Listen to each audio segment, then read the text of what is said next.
My fellow Malaysians, once again, we are beset by that familiar stench of despair and disappointment. This video will be slightly different. I, like you, have got no mood to make jokes or silly videos. Instead, allow me to share a piece of advice, a sort of rule I live by, which I want to share with you today. Now, before I go on, let me just say that this is a sincere, genuine rule I live by. I'm not like those celebrities who do plastic surgery and then do advertisements for fighting aging the natural way. Buy these herbs. Or those entrepreneurs who use their father's money to fail at business and then post hashtag move fast break things. This rule I learned from stand-up comedy. Or rather, from stand-up comedians. You can ask any comic, any comedian, it's a rule we all live by. It's called the 11 a.m. rule. You see, we often see stand-up comedians as rock stars who are always funny. Okay, I know some of you don't see me that way, but please just for once, let me have this, okay? Shut up. Okay. We see stand-up comedians as rock stars who are always funny. Our clips on YouTube, on TV, on Netflix all make us seem infallible, like we cannot fail. But the truth is, stand-up comedy is a journey of many failures. Once in a while, every comedian on the entire spectrum, all the way from me at the bottom to all the way to the top, Chappelle, Louis C.K., Ricky Gervais, Ronnie Cheng, Josh Carlin, we all will have bad days and bad shows. That is the way of stand-up comedy. When a comedian does badly, we say the comedian died. Oh man, I died last night. And we have all died before. And it's because not doing well at a stand-up comedy gig really sometimes feel like dying, or even worse. In 2013, 8 years ago, I died so badly at a gig, the entire crowd of 300 people hated me. The client hated me. The client's boss hated me. The agent who got me the gig, who recommended me for the gig, hated me.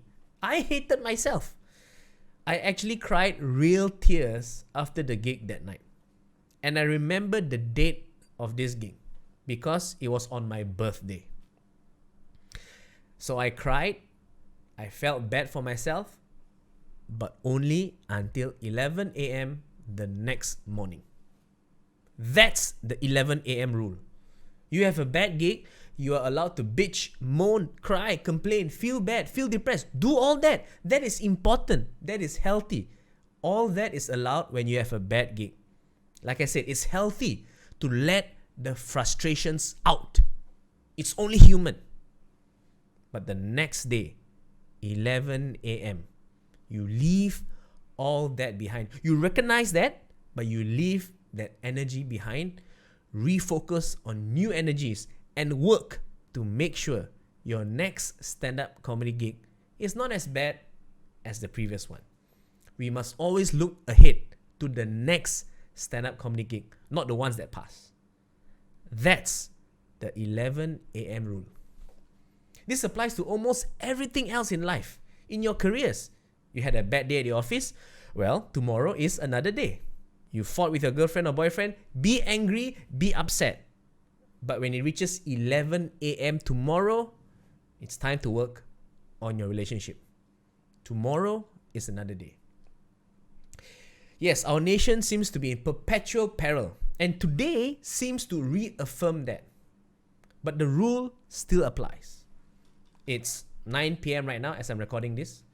We have 14 hours to cry, 14 hours to mourn, and 14 hours to grieve, 14 hours to bitch, 14 hours to make voodoo dolls of your most hated politician and stick needles in it. But once the clock strikes 11 a.m. tomorrow, it's time, as always, to get back to work.